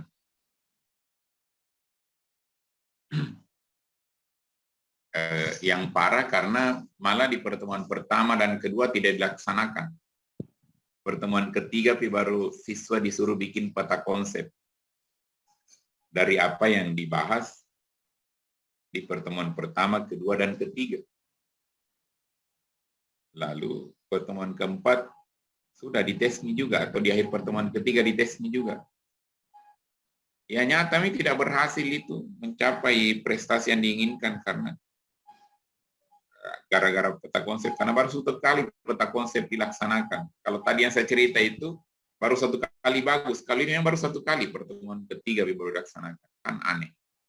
Lalu saya tanya, mengapa Anda tidak laksanakan, suruh siswa buat peta konsep di pertemuan pertama? Dia bilang, Pak, belum cukup untuk dibuat peta konsep. Dan saya bilang, apakah yang Anda paham tentang peta konsep? Haruskah langsung jadi yang serumit apa, banyak cabangnya dan seterusnya, banyak komponennya di situ dari sebuah konsep, kiri kanan tersebar jaring-jaringnya. Sepertinya itu yang dia paham. Dan saya bilang tidak begitu. Peta konsep itu adalah sesuatu yang berkembang. Kalau misalnya di pertemuan pertama baru 1, 2, 3 konsep yang diperkenalkan, yaitu tomo yang dibuat saja. Bagaimana interrelasi antara konsep-konsep tersebut dan apa bentuk hubungan konsep 1, 2, dan 3. Masuk pertemuan keempat bertambah lagi ya, maka konsep yang dibangun petanya di pertemuan pertama ditambahi lagi cabang-cabang, ditambahi lagi hubungan-hubungan. Pertemuan ketiga begitu lagi, jadi peta konsep berkembang sampai 1, 2, 3, 4, 5 pertemuan dan siswa sudah bisa melihat bahwa ya ini hubungannya serumit ini dan saya tahu semua hubungannya. Sehingga konsep di kepalanya menjadi sangat kuat karena terkoneksi satu sama lain dengan baik.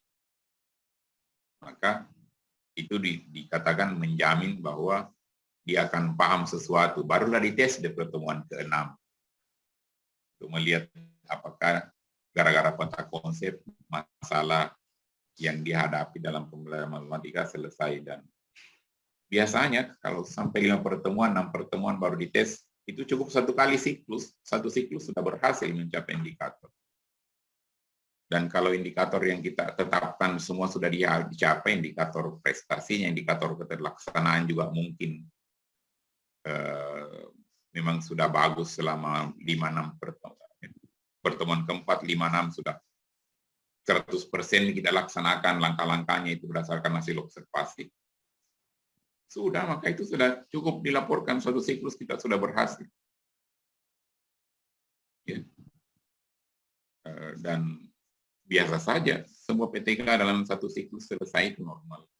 Saya sangat paham yang begitu.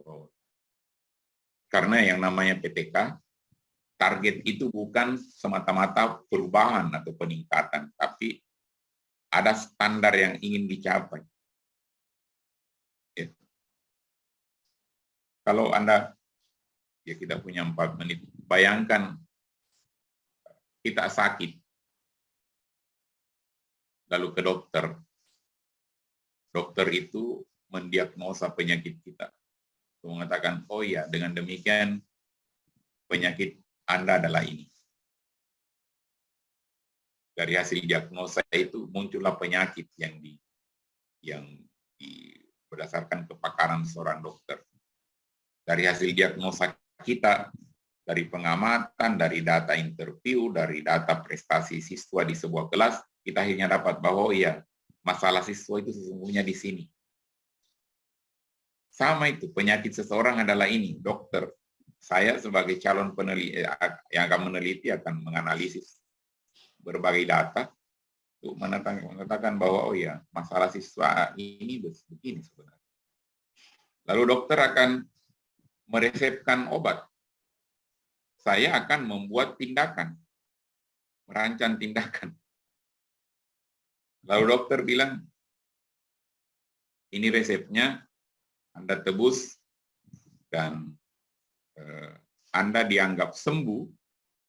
Kalau misalnya penyakit awalnya adalah dia batuk keras ya, batuk-batuk sepanjang hari. Dokter bilang, oh Anda ini kena batuk. Sederhananya. Batuk kering misalnya. Anda akan sembuh kalau batuknya tinggal 3 kali dalam sehari. Itu baru sembuh namanya. Bagaimana menyembuhkannya? Obatnya adalah ini. Dan Anda makan selama durasi waktu tertentu.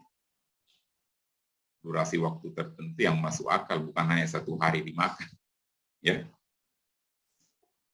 Kalau kita, ya penyakitnya tadi ini, masalah siswa adalah ini, itu akan berhenti bermasalah kalau sudah begini nanti. Dan obat masalahnya adalah tindakan ini. Dan ini Anda pakai, akan dipakai selama 5 pertemuan. Kalau tadi Anda makan 5 hari obat dengan dosis sekian. Setelah 5 hari, setelah 5 pertemuan, diteslah. Ternyata batuknya masih 5 kali dalam sehari. Oh, berarti belum. Maka dibuatlah resep baru. Ya. Kita tadi setelah di 5 kali pertemuan dites, ternyata belum tercapai target. Katakanlah hasil belajarnya belum 75% siswa mencapai yang begitu. Atau 100% siswa mencapai minimal 75 dari 100. Nah, kita mengadakan refleksi apa yang mau diperbaiki. Dokter berpikir obatnya mau diapain, dikasih ke obat, dikasih unsur baru di obat yang sudah ada sebelumnya, dikasih bahan kimia baru, atau dosisnya ditambah. Kita akan berefleksi juga bagian mana yang harus diperbaiki dari langkah-langkah pembelajaran sebelumnya ini selama nilai pertemuan. Adakah yang perlu diperbaiki? Lalu setelah kita berpikir perbaikannya apa, dokter membuat resep baru. Jalankan lagi, makan lagi obat ini selama 5 hari. Jalankan lagi selama 5 pertemuan. Pertemuan ke-12 nanti, ya, kita dites lagi, ternyata setelah dites mengatakan sudah tercapai hasil indikator atau mencapai hasil, dan dokter mengatakan oh ya malah bukan lagi 2 kali batuk dalam sehari, tapi tidak batuk mentomi, sembuh betul batuk, sudah selesai. Maka berhasil ini itu kita membuat laporan sekarang. Dokter mengatakan yes, saya berhasil menyembuhkan Anda. Kita mengatakan ya, saya berhasil menyelesaikan masalah siswa. Dibuatlah laporan, dokter membuat portofolio bahwa berhasil melakukan pengobatan tertentu terhadap sebuah penyakit. Jadi itu modelnya.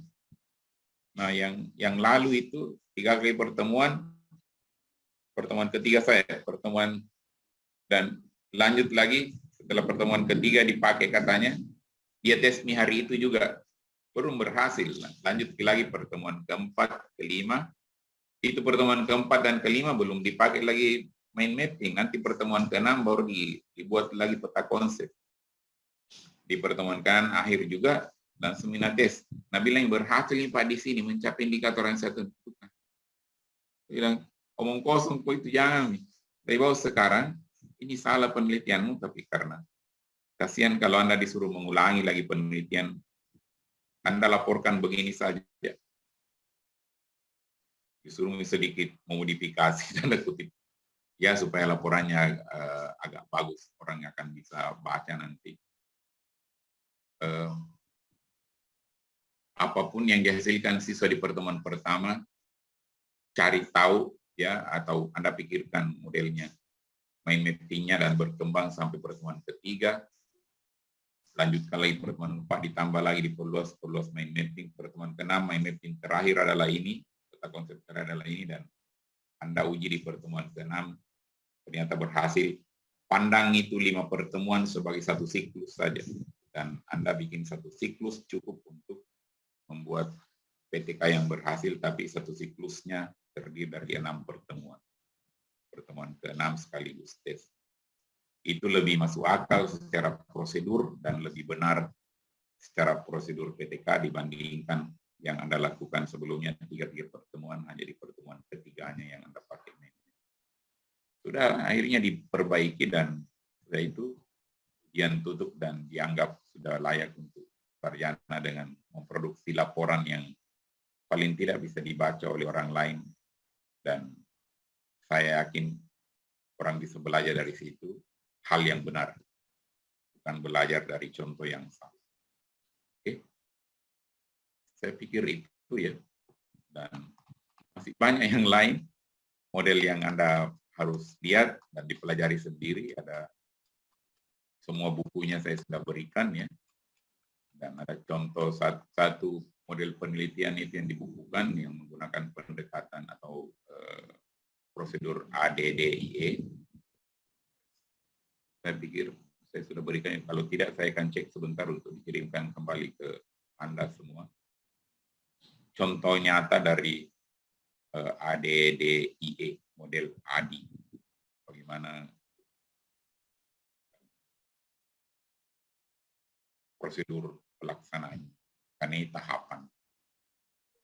Saya pikir itu ya. Selamat melanjutkan pekerjaan untuk tugas akhirnya, dan kita ketemu insya Allah yang terakhir hari Selasa depan tanggal 24 ya. Diskusi selanjutnya dan sekaligus menutup perkuliahan di pembelajaran matematika 2 ini. Terima kasih, kita selesai sampai di sini. Maaf lewat beberapa menit. Assalamualaikum warahmatullahi wabarakatuh. Waalaikumsalam. Waalaikumsalam warahmatullahi wabarakatuh. Kalau ada pertanyaan silakan bertanya langsung ke saya atau lewat grup kalau masih ada pertanyaan. Ya. Saya akan jawab sebisa mungkin. Terima kasih.